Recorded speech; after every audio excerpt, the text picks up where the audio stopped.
Don TV நேயர்களுக்கு வணக்கம். போஸ்ட்ல ஒரு குட்டி ஸ்டோரியில் இன்னைக்கு உங்களை சந்திக்கிறது ரொம்ப ரொம்ப மகிழ்ச்சி. 3 கதைகள். இந்த 3 கதைகளும் காதல் கதை தான். ஆனால் இந்த 3 கதைகளும் வேறு வேறு விதமான காதல் கதையுடன் பயணிக்கிறது. பார்த்துடலாமா?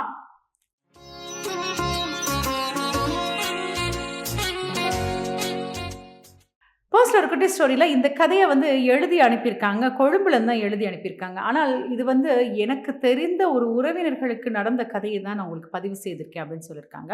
அவங்களும் கொழும்புல தான் இருக்காங்க அப்படின்னு சொல்லியிருக்காங்க. அ இவர்கள் இருவரும் ரொம்ப செல்வ செழிப்பான வீட்ல வளர்ந்தவங்க. நல்ல ஒரு வேலையில இருக்கிறவங்க. இருவரும் நன்றாக படித்து நல்ல நிலையில் இருக்கும் பொழுது தான் அந்த காதல் மலர்கிறது. அப்போ நல்ல நிலைக்கு வந்த பிறகு ஒரு புரிந்துணர்வு இருக்கும். வீட்லயும் காதலுக்கான எதிர்ப்பு பெரிய அளவு இருக்காது. ஏன்னா, அவங்களும் புரிஞ்சுக்குவாங்க. இவங்க நல்ல நிலையில இருக்காங்க, நல்லா படிச்சிருக்காங்க, ஓரளவு வளர்ந்தவர்கள் அப்படின்ற அடிப்படையில அந்த காதலுக்கு சம்மதம் சொன்னாங்க. காதலுக்கு சம்மதம் சொன்ன பிறகு காதல் திருமணம் நடக்கிறது. ரொம்ப அழகா, அற்புதமா அந்த திருமணம் நடைபெறுகிறது. நடந்த பிறகு அவர்களுடைய அன்பின் அடையாளமாக அவங்களுக்கு 2 குழந்தைகள் பிறக்கின்றன. அவங்களுக்கும் அது சந்தோஷம். அந்த குழந்தைகளை ரொம்ப அன்பா, ஆரோக்கியமா வளர்க்க ஆரம்பிக்கிறாங்க. சில நேரங்கள்ல இவங்கள சந்திக்கும் சந்தர்ப்பம் எப்படி கிடைக்கும்னா, எங்களுக்கும் ஏதாவது திருமண நிகழ்வு அல்லது ஏதாவது ஒரு வைபவத்துக்கு போகும்பொழுது தான் சந்திக்கிற சந்தர்ப்பம் கிடைக்கும். ரொம்ப மகிழ்ச்சியான ஒரு தம்பதிகள், மகிழ்ச்சியான ஒரு குடும்பம். இத பார்க்கும்போது எங்களுக்கே ஆச்சரியமா இருக்கும். ஓ! காதல் இவ்வளவு சந்தோஷத்தை அள்ளி கொடுக்கிறதா? அப்படின்ற எண்ணம் எங்களுக்கெல்லாம் இருந்தது உண்டு.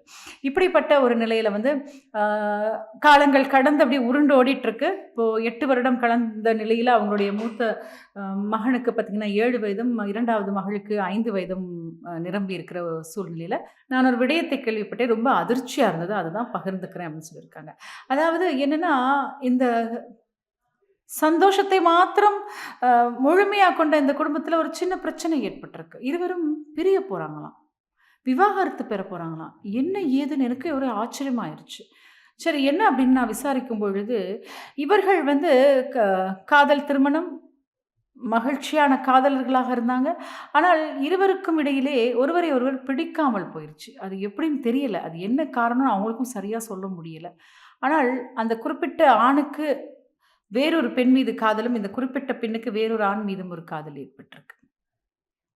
இந்த காதல் அந்த குடும்பத்தில் பிரச்சனையையும், பிரிவையும் ஏற்படுத்துது. இது எப்படி சாத்தியமாகும்? நான் திருப்பி திருப்பி கேட்கிறேன். இது உண்மதானா? நீங்க சரியா புரிஞ்சு தான் சொல்றீங்களா? அப்படின்னு கேட்கும்பொழுது, ஆமா, அவங்களுக்கு இடையிலே அ இந்த பிரிவு பெரிய அளவுல ஏற்பட்டுருச்சு.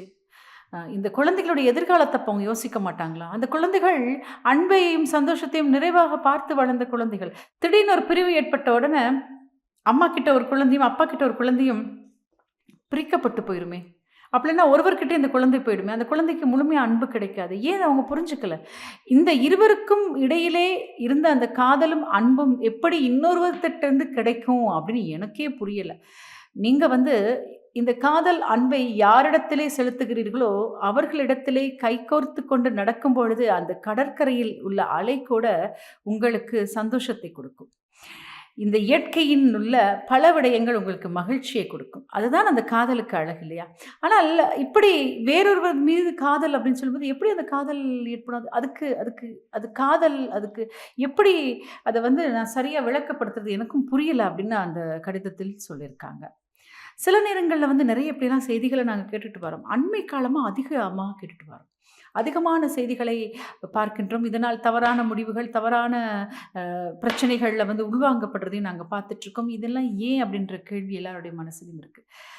மனிதனுக்கு ஆசை, மனதால் ஆசை அதிகரித்ததுனால தான் இப்படி பிரச்சனைகள் ஏற்படுகிறதா? புரிந்துணர்வு இல்லாத ஒரு அன்பு இருப்பதனால் இது ஏற்படுகிறதா? எதை நோக்கி இந்த மனிதர்கள் எல்லாம் பயணம் செய்கிறார்கள் என்ற ஒரு கேள்வி எல்லாரிடத்திலும் ஏற்படத்தான் செய்கிறது.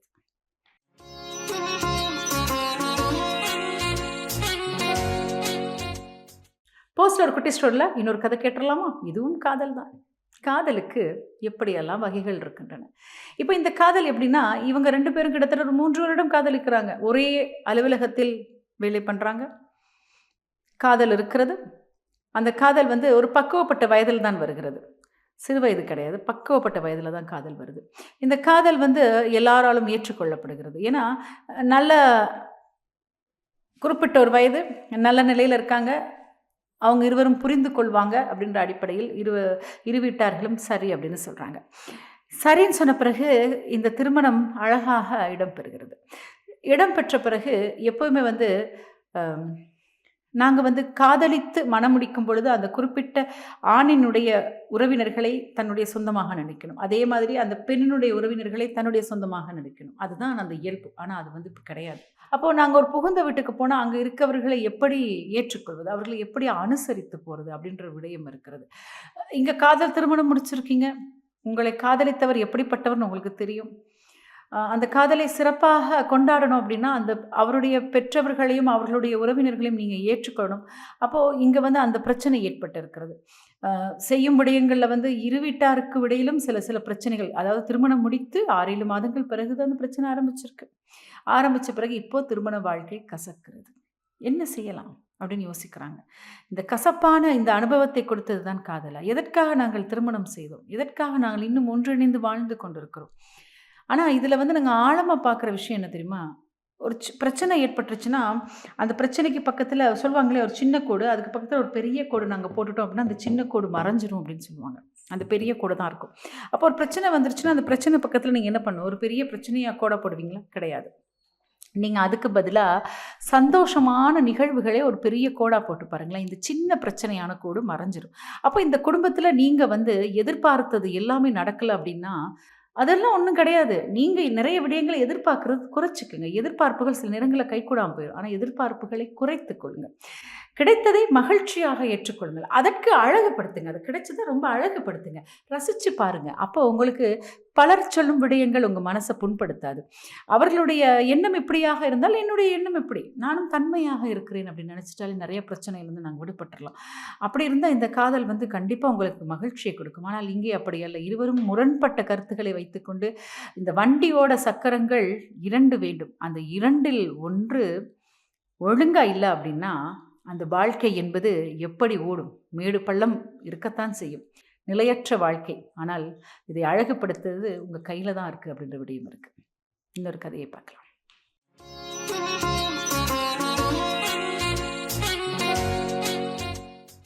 ஃபர்ஸ்ட்ல ஒரு குட்டி ஸ்டோரியில 2 காதல் கதை கேட்டீங்க. ஒவ்வொன்னோட வித்தியாசம். இது இன்னொரு வித்தியாசமான கதை. கேட்டுறலாமா?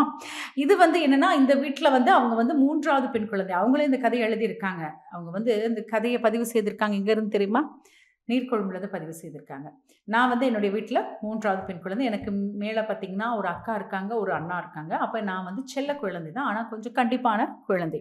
வீட்ல வந்து அப்பா வந்து என்னுடைய சிறு வயதில அப்பா தவறிட்டாங்க. அப்ப முழு பொறுப்பும் எங்க அம்மா கிட்ட இருந்தது. எங்க அம்மா வந்து எங்கள வளர்த்தாங்க. எங்க அம்மா வந்து எங்கள வளர்க்கறதுக்காக ஒரு தொழிலை தேர்வு செய்து அவங்க போகணும். அப்ப அவங்களுக்கு தெரிந்த தொழில் ஒரு நிறுவனத்தில போயிட்டு அமர்ந்து தொழில் செய்ற அளவுக்கு அவங்க கல்வி வளம் இருந்தது. அப்போ ஓரளவு சிறிய வருமானம். அப்ப எங்க பாட்டி வீட்ட பார்த்துக்கிட்டாங்க. அம்மா வந்து வேலைக்கு போயிட்டு வருவாங்க. பாட்டி பார்த்துக்கிட்டாங்க. நாங்க சிறப்பா வளர்ந்தோம். எல்லாமே ஆரோக்கியமா வளர்ந்தோம். நல்லா படிச்சோம். அதான் ரொம்ப முக்கியம். 3 பேரும் நல்லா படித்திருக்கிறோம். அம்மாவினுடைய உழைப்பு அவங்கள வந்து நாங்க இன்னைக்கும் வந்து போற்றி பாராட்டணும். அது மாத்திரம் இல்ல. அவங்க மனசுக்கு பிடிச்ச மாரி நாங்களும் இருக்கணும் அப்படின்னு நினைக்கிறது உண்டு. அப்ப எங்க வீட்ல வந்து எங்க அம்மாவும், அப்பாவும் காதல் திருமணம். அப்பா இறந்த பிறகு அப்பாவினுடைய நினைவுகளே அதிகமா எங்க அம்மா மனசுல சுமந்துட்டு இருக்கிறத நான் பார்த்துக்கிட்டு தான் இருந்தேன். அதற்கு பிறகு எங்க அண்ணாவும் காதல் திருமணம். அதற்கும் அம்மா சம்மதம் சொன்னாங்க. அண்ணா திருமணம் முடிச்சு வெளிநாட்டுல இருக்காங்க. எங்களுடைய அக்காவும் காதல் திருமணம். எங்க அக்காவும் கல்யாணம் முடிச்சு அவங்க இன்னைக்கு பார்த்தீங்கன்னா கொழும்புல வசிக்கிறாங்க. மகிழ்ச்சியா இருக்காங்க. இருவரும் மகிழ்ச்சியா இருக்காங்க. அதுக்கப்புறம் நானும் பெருசா காதல் பண்ணணும் அப்படின்லாம் நினைச்சது கிடையாது. நான் வந்து ஒரு ஒரு சிறிய பாடசாலை. அது வந்து ஆரம்ப பாடசாலையில வந்து ஒரு ஆசிரியர் ஆக பணியாற்றுவதற்கு எனக்கு சந்தர்ப்பம் கிடைத்தது. நிறைய குழந்தைகள் அத பார்க்கும்பொழுது ஒரு மகிழ்ச்சி. அந்த சந்தோஷத்தில அப்படியே அப்படியே ஓடிட்டு இருந்தது என்னால். அப்போ இதில வந்து சடுதியாக ஒருவரை சந்திக்கும் ஒரு சந்தர்ப்பம் கிடைத்தது. ஒரு ஒரு அந்த ஆரம்ப பாடசாலையில் ஒரு நிகழ்ச்சிக்காக. வந்திருந்தவர் அவருடைய தன்மை, அந்த குழந்தைகளிடத்திலே அவர் காட்டிய அந்த அன்பு, அந்த பாடசாலைக்கு அந்த ஆரம்ப பாடசாலைக்கு அவர் செய்யணும்னு நினைக்கிற நடவடிக்கைகள்லாம் பார்க்கும்பொழுது எனக்கு ஒரு நல்ல ஒரு அபிப்பிராயம் அவர் மீது ஏற்பட்டது. அவரும் அடிக்கடி வந்து போறதும், அதற்கு பிறகு ஒரு நல்ல நட்பு, அந்த நட்பு காதலாக மலர்ந்தது. அவரைப் பற்றி நான் அறிந்த விதத்தில் அவர் ஒரு நல்லவர். சமுதாயத்தில் இவ்வாறான பாடசாலைகளுக்கு ஏதாவது வகையில உதவிகள் செய்யணும் அப்படின்றது அவருடைய எண்ணமாக இருந்தது. அதற்கு பிறகு அவருக்கு என் மீது இருந்த காதலை அவரே வெளிப்படுத்தினார். அதுக்கப்புறம் கொஞ்சம் யோசித்து பார்த்தேன். சரி, எங்க வீட்ல வந்து கண்டிப்பா காதல் திருமணம்னா சம்மதம் சொல்லுவாங்க தானே அப்படின்ற எண்ணம் எனக்கும் இருந்தது. அப்போ வீட்ல போய் பேசி பார்த்தோம். அவங்க வீட்லயும் சரின்னு சொன்னாங்க. எங்க வீட்லயும் சரின்னு சொன்னாங்க. திருமணம் முடிந்தது. திருமணம் முடிந்து இப்ப பார்த்தீங்கன்னா, கிட்டத்தட்ட 15 வருட காலம். அப்பா! நீண்ட கால பயணம். 3 பெண் குழந்தைகள் எனக்கு. சந்தோஷமா இருக்கும். எவ்வளோ அருமையா இருக்கு தெரியுமா? அந்த சந்தோஷமா இருக்கோம் அப்படின்ற அந்த வார்த்தைய கேட்கறதுக்கு. மகிழ்ச்சியா இருக்கோம் அப்படின்ற அந்த வார்த்தைய கேட்கறதுக்கு எவ்வளோ திருப்தியா இருக்கு, எவ்வளோ நிம்மதியா இருக்கு. அப்படிதான் இருக்கிறோம். எப்படி இருக்கோம் அப்படின்னா, விட்டு குடுத்து போறோம். கருத்து முரண்பாடு எங்களுக்குள் இருக்கத்தான் செய்யும். இல்லாம கிடையாது. அவர் சொல்வதை நான் அமைதியாக கேட்பேன். சில நேரங்களில் நான் சொல்வதை அவர் அமைதியாக கேட்பார். அது வந்து அதுக்கப்புறம் எங்கள சமாதானப்படுத்திக்குவோம். குழந்தைகளுக்கான எதிர்காலத்த கொண்டு போணும் அப்படின்லாம் அவர் ஒரு கடுமையான உழைப்பாளி.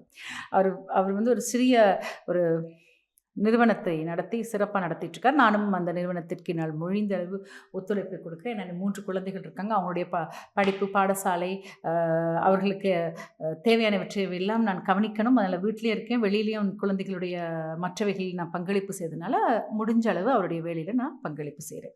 இந்த காலகட்டத்தில சில நேரங்கள்ல வந்து எனக்கும் ரொம்ப கஷ்டமாயிரும். டயர்டா இருக்கும். வீட்டு வேலையும் செய்யணும். வெளியில போயிட்டு வரும்போது கோவம் வரும். ஆனாலும் அவர் என்னை பார்த்துக் கொள்ளும் விதம்.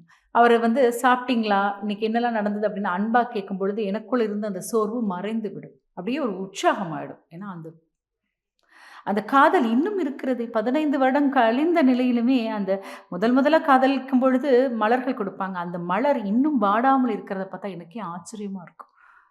காதல்னா அவ்வளோ அழகா அப்படின்னு கேட்டிருக்காங்க. கண்டிப்பாங்க. ஆனா அது காதல் என்ற அந்த வார்த்தை அழகான காதலர்களிடம் இருக்கும் பொழுது, அதாவது மனதால் அழகான காதலர்களிடம் இருக்கும் பொழுது, அந்த காதல் அழகான ஒரு மலர். மனதால் அழகில்லாமல் இருக்கும் காதலர்களிடத்தில் அந்த மலர் இருக்கும் பொழுது தான் அந்த காதலுக்கு பல பிரச்சனைகள். உங்க உங்க மனசு அழகா இருக்கு. நீங்க வந்து வாழ்க்கையின் முழு விடயத்தையும் உங்களுள் அனுபவித்து கற்றுக்கொண்டீங்க. அப்போ நாங்க வந்து நெறைய என்னுடைய நண்பர்கள், நண்பிகள்லாம் காதல் திருமணம் பண்ணியிருக்காங்க. அவங்களுக்கெல்லாம் பிரச்சனைகள நான் கேள்விப்பட்டுருக்கேன். நானும் நெறைய அட்வைஸ் எல்லாம் பண்ணுவேன். ஆனா எங்கள பார்த்து அவங்க ஆச்சரியப்பட்டதும் உண்டு அப்படின்னு சொல்லியிருக்காங்க. நெறைய இடங்கள்ல காதல் திருமணம் முடித்து விவாகரத்துல வந்து விரைவாக போய் சேருவதையும் நாங்க பார்த்துருக்கோம். இதெல்லாம் என்ன அப்படின்னு நினைக்கும்பொழுது எனக்கே ஆச்சரியமா இருக்குது. இப்படியெல்லாம் இருக்கும் பொழுது அவர்களுக்கு சொல்லும் விடயம் என்ன அப்படின்னா, விட்டு குடுத்து போங்க. ஏன்னா வாழ்க்கை வந்து ஒரு குறுகிய கால பயணம். அதுல வந்து நம்ம நெறைய பேர சந்திக்கிறோம். எல்லாரிடத்திலும் அன்பா இருங்க. குழந்தைகளிடத்தில் பாசமாக இருங்க. உங்கள பார்த்து தான் குழந்தைகள் வளருவாங்க. நாளைக்கு அவங்க தான் அடுத்த சமுதாயம். அப்ப நல்ல சிறப்பா அவங்கள வந்து அடுத்த சமுதாயத்துக்கு நீங்க ரொம்ப அருமையா அவங்கள வெளிப்படுத்தணும். அப்போ நீங்க அவங்கள வழிநடத்தும் விதம் தான் அவங்களுடைய வாழ்க்கை. அதனால இந்த சண்டை சச்சரவுகள் எல்லாம் குறைத்து மகிழ்ச்சியாக வாழ பழகிக்கங்க அப்படின்னு சொல்லியிருக்காங்க. இவ்வளோ பெரிய விடயம் இல்ல?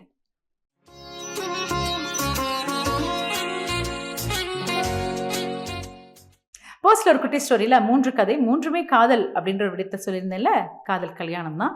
ஆனா 3ம் எப்படி பயணிக்கிறது பார்த்தீங்களா? அப்போ உங்களுடைய வாழ்க்கை உங்களுடைய மனப்பக்குவத்திலிருந்து, நீங்கள் சிந்திக்கும் விதத்திலிருந்து, நீங்கள் செயல்படுத்தும் விதத்திலிருந்து தான் உங்களுடைய வாழ்க்கை ஆரம்பிக்கிறது அப்படின்ற விடயத்த 3 பேருடைய வாழ்க்கையிலிருந்து பார்க்க முடியுதுல்ல. மீண்டும் மற்றொரு நிகழ்ச்சியில் அனைவரையும் சந்திக்கும் வரை விடைபெற்றுக் கொள்ளும் நான் கவிதா ராம்குமார். நன்றி, வணக்கம்.